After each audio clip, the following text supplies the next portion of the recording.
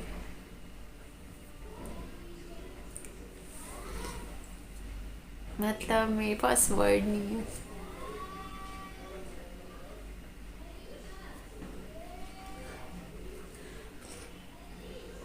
उम्मीद है आप लोगों को वीडियो पसंद आई होगी. मैं मिलती हूँ आपसे नेक्स्ट वीडियो में, बिकॉज आई कांट टॉक.